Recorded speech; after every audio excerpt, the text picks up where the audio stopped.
Hello students, आज हम tissues के बारे में पढ़ेंगे। प्लांट्स के अंदर हमने इसकी प्राथमिक या प्राइमरी जो स्ट्रक्चर है उसके बारे में हम पढ़ चुके हैं कि किस प्रकार स्टेम और रूट जो है वो होती है। स्टेम के बारे में अभी हम देख रहे हैं। पहले तो तने की सामान्य जो संरचना है वो किस प्रकार प्राथमिक संरचना बनती है, ये हमने देखा कि ये होता है जो प्राइमरी कैम्बियम होता है, जो प्रोकैम्बियम भी कहते हैं, और जो मेरिस्टम्स में पाया जाता है। तो एपिकल मेरिस्टम में से जो है वो प्राइमरी स्ट्रक्चर डेवलप होता है। पर इसके बाद कुछ प्लांट्स ऐसे होते हैं जो पेरिनियल होते हैं या बहुवर्षीय जिन्हें हम कहते हैं। तो इनके अंदर जो तना है वो मोटा दिखाई देता है, जैसे कि पेड़ इत्यादि या झाड़ियाँ आपने देखी होंगी कि उनके तने जो है वो बहुत मोटे होते हैं। तो इनमें ये जो मोटा तना है वो किस प्रकार बनता है? ये द्वितीयक वृद्धि से बनता है, जिसको हम सेकेंडरी जो है वो कैम्बियम कहते हैं, सेकेंडरी ग्रोथ कहते हैं। अब जो प्राइमरी स्ट्रक्चर है वो तो हमने देखा कि प्राइमरी कैम्बियम से वो संरचना होती है, पर जो ये सेकेंडरी जो ग्रोथ होती है उसके अंदर लेटरल कैम्बियम, वैस्कुलर कैम्बियम और कॉर कैम्बियम, ये तीनों जो है वो सक्रिय होते हैं। उससे ही ये द्वितीयक वृद्धि या सेकेंडरी कैम्बियम जो है वो बनता है। अब ये जो सेकेंडरी कैम्बियम है और ये किस प्रकार डेवलप होता है ये हम देखते हैं।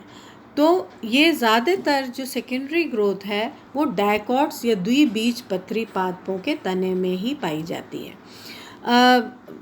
कई मोनोकॉट्स में भी पाई जाती है, पर ये एबनॉर्मेलिटी होती है उनके अंदर। ज़्यादातर जो सामान्यतः सेकेंडरी ग्रोथ होती है वो द्विबीजपत्री या डायकॉट्स में ही पाई जाती है। अब डायकॉट्स की तने की संरचना हम देखें तो इस प्रकार की हमने पढ़ा देखी है ना, जैसे कि इसके अंदर दिखाई दे रहा है। ये तना का जब हम टीएस लेते हैं तो इस प्रकार से ये एपिडर्मिस इसकी दिखाई देती है ना। और जैसे ये देखिए, ये एपिडर्मिस है, ये इसका कॉर्टेक्स है, वैस्कुलर बंडल है। वैस्कुलर बंडल के अंदर की तरफ जाइलम पाया जाता है, ये जाइलम है, और ये जो है ये फ्लोएम बाहर की तरफ है, और बीच में ये जो है ये कैम्बियम है, जिसको हम फेसिकुलर या पूलीय एधा कहते हैं। और बीच में होता है ये पित्त।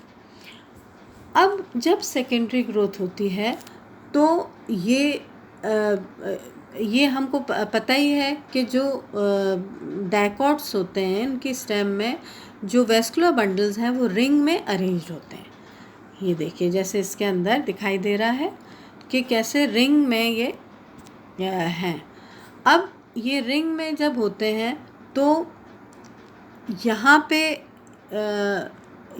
ये जो बीच में है वैस्कुलर बंडल के बीच में ये पैरेन्काइमा या मृदुतक होते हैं, है ना। और तो एक रिंग की जैसी संरचना बन जाती है। ये कैसे बनती है? ये जो मृदुतकीय कोशिकाएं हैं यहाँ पे, ये कैम्बियम में परिवर्तित हो जाती हैं ना। तो ये कैसे होता है ये अभी हम देखते हैं कि ये जैसे कि इसके अंदर ये इस चित्र से क्लियरली दिखाई दे रहा है कि ये कैसे अंतर पूलीय एधा का निर्माण हो रहा है। तो कुछ जो यहाँ की कोशिकाएं हैं, सेल्स हैं, वो कैम्बियम में परिवर्तित हो जाती हैं। ऐसी सेल्स जो कि डिवाइड करती हैं, यानी कि परमानेंट टिश्यू जो पैरेन्काइमेटस है वो इसमें परिवर्तित हो जाता है। तो इस प्रकार से ये जो है इसमें ऐसे ये सेल्स जब बन जाती हैं और ये पूरा एक वलय या रिंग जो है वो बन जाता है, जैसे इसमें चित्र में आपको दिखाई दे रहा है। अब जब ये पूरी रिंग बन गई, ये रिंग किसकी बनी है? कैम्बियम सेल्स की। कैम्बियम हमें पता है कौन सी सेल्स होती हैं? जो डिवाइड करती हैं ना, जो विभाजित होती हैं। अब ये विभाजित जब होती हैं तो क्या होता है कि अंदर की तरफ जो है वो जाइलम बनता है और बाहर की तरफ फ्लोएम जो है वो बनता है। ये जैसे कि इस चित्र से हमें दिखाई देता है। तो अंदर की तरफ ये जाइलम बना, ये जाइलम बन रहा है और बाहर की तरफ बन रहा है फ्लोएम और बीच में ये कैम्बियम की रिंग रहती है। अब जब ये इस तरह से ये बनता है तो ये 3 प्रकार की सेकेंडरी ग्रोथ देखी जा सकती हैं प्लांट्स के अंदर, और ख़ास तौर से डायकॉट्स की अभी हम बात कर रहे हैं। तो अब ये जैसे पहला प्रकार जो है वो है जिसके अंदर इंटरफेसिकुलर कैम्बियम जो है वो बहुत ही कम है ना। वेस्कुलर बंडल्स जो है वो इतने बड़े हैं कि वो बिल्कुल पास पास हैं। ये देखा जाता है निकोटियाना और प्रूनस और टीलिया में। इसका एग्जाम्पल है निकोटियाना, प्रूनस और टीलिया। इनमें क्या होता है कि यदि हम इसका कार्ड देखें तो वेस्कुलर बंडल्स जो हैं वो बहुत बड़े बड़े होते हैं और उनके अंदर बीच में जो ये मेडुलरी रेज कहलाती हैं, ये देखिए ये जो मेडुलरी रेज हैं ये बहुत ही छोटी होती हैं, बहुत कम होती हैं। तो इनमें क्या है कि इंटरफेसिकुलर कैम्बियम जो है वो बहुत कम बनता है। दूसरे प्रकार के जो सेकेंडरी ग्रोथ है वो सामान्य है, जैसे कि ये है ना। इसके अंदर क्या है कि इसके अंदर देखिए 6 वेस्कुलर बंडल्स हमें दिखाई दे रहे हैं और बीच में जो है मेडुलरी रेज काफ़ी बड़ी हैं। तो इनमें क्या होता है, और तीसरे प्रकार की जो हैं वो भी ऐसी हैं जिसमें कि नॉर्मल दिख रही हैं, पर इनमें क्या अंतर है ये अभी हम देखेंगे कि कैसे ये जो है इसके अंदर तो इंटरफेसिकुलर कैम्बियम बहुत कम है ना। ये सामान्य इसमें ग्रोथ हुई जिसमें कि पूरी एक रिंग बनी जाइलम की अंदर की तरफ और बाहर की तरफ फ्लोएम की, है ना। तीसरा प्रकार जो है उसमें क्या होता है कि रिंग तो बन जाती है पर जो जाइलम बनता है वो केवल वेस्कुलर बंडल के अंदर ही बनता है।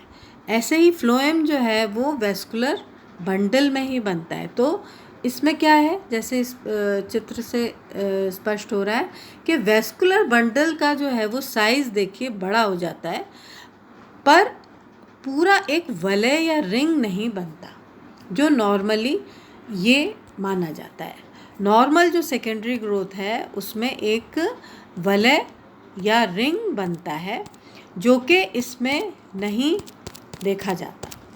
तो अब इसके अंदर देखिए जैसे कि 3 प्रकार की सेकेंडरी ग्रोथ हम देख पा रहे हैं।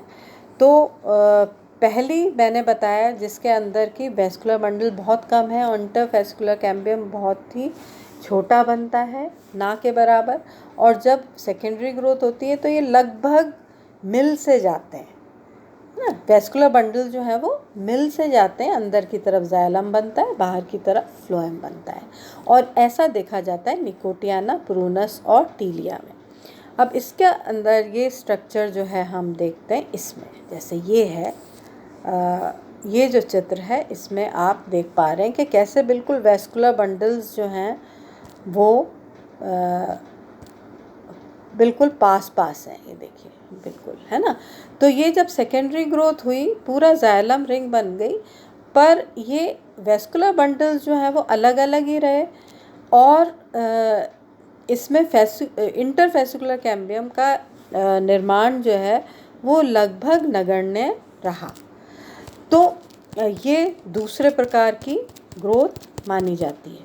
अब जैसे कि इसके अंदर दिखाई दे रहा है, देखिए जैसे कि ये मैंने बताया आपको,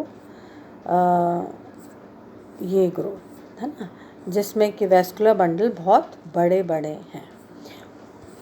दूसरे प्रकार का जो है नॉर्मल सेकेंडरी ग्रोथ, वो ये है जो हेलियंथस में पाया जाता है ना। सनफ्लावर या हेलियंथस सैलिक्स में इस प्रकार का जो है वो संरचना देखी जाती है, ये जैसी है ना। तो इसका चित्र जो है अभी हम देखते हैं, चित्र कैसा है। ये देखिए आप लोग, ये इस तरह का है ना, जैसे रिंग में वैस्कुलर बंडल है और इसमें पूरी एक रिंग बन गई, एक वलय बन गया जिसमें फेसिकुलर और इंटरफेसिकुलर कैम्बियम दोनों ही बन गए, और फिर अंदर की तरफ पूरी एक रिंग जो है वो जाइलम की बनी और बाहर की तरफ ये फ्लोएम की एक रिंग बन गई। तो ये एक सामान्य संरचना मानी जाती है, और ये जो संरचना है ये हेलियंथस या सैलिक्स में देखी जाती है। अब ये पहले प्रकार की जिसमें कि वैस्कुलर बंडल्स।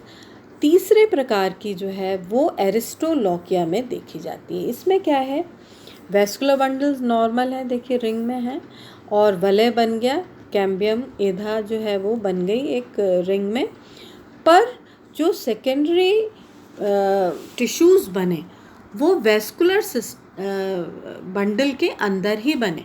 तो साइज़ जो है वो वैस्कुलर बंडल का देखिए इससे और इतना बड़ा हो गया, ये छोटा है और ये बड़ा है, बड़ा हो गया, पर यहाँ पे ये जो जगह है इसके अंदर जाइलम और फ्लोएम नहीं बने, यानी कि रिंग में नहीं बने। तो ये जो है ये संरचना, ये सेकेंडरी ग्रोथ जो है ये तीसरे प्रकार की सेकेंडरी ग्रोथ मानी जाती है। तो ये हुआ नॉर्मल वैस्कुलर बंडल और सेकेंडरी ग्रोथ जो कि हमने देखी। अब हम इसके बाद देखेंगे नेक्स्ट लेक्चर में कि जो सेकेंडरी ग्रोथ होती है वो उनमें जो सेकेंडरी जाइलम है और सेकेंडरी फ्लोएम की संरचना जो है वो किस प्रकार की होती है।